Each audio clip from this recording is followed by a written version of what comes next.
The homeless crisis is made up of so many heartbreaking stories. And San Francisco Chronicle writer Kevin Fagan spent years reporting on the issue.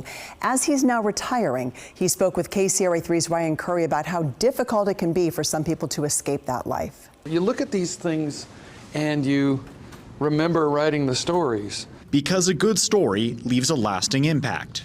We chartered a jet the next day and went to ground zero, and this is dust from that cloud of junk that was flowing in the air for days. Moments that changed U.S. history, stories that demanded readers' attention. A career time capsule of where Kevin Fagan has been in over 40 years as a reporter. This was the heading for that drawer. Kevin is retiring from the San Francisco Chronicle. He wrote at this desk, but the reporting happened out here on some of San Francisco's hardest streets, the epicenter of the homeless crisis. Kevin and I walked through San Francisco to where he reported some of his heaviest stories. Our first stop was a place once called Homeless Island. The island was right here like this, and there were about a dozen people and then more who would come in and out. Luxury condos occupy its former grounds, but some places look the same, including the battlegrounds where many fought addiction. Some of the islanders would put mirrors here. They'd stick them in the vegetation here, and that way if you needed to shoot up in your neck or under the eyelids, you could do that. Devastating and often sad stories, but he saw hope in so many lives. There's the little kid who grew up, there's the baby, there's the person who had hope, there's the person who hit a juncture that led to another juncture that led to the street. You see them as a person, but you see their story.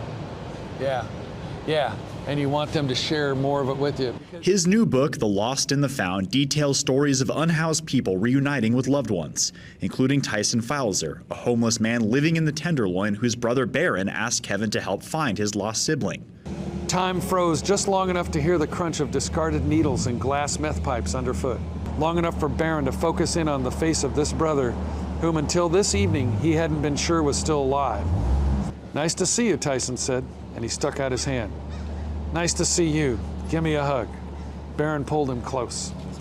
Tyson followed his brother and went to rehab, but Kevin's book explains how difficult it can be for people on the streets to leave and stay clean. Tyson unfortunately relapsed and died of an overdose. For a lot of the folks, they rarely had a really good life to begin with. I mean, if you're chronically homeless, a lot of folks have had really hard times. As many continue to struggle on city streets, Kevin says rehab is not just about getting housing and getting off drugs. You have to recreate, not even recreate, you have to create new lives of stability and hope for them. A tough task, but after decades of reporting, he knows there is more to life than living on the streets. In San Francisco, Ryan Curry, KCRA3 News.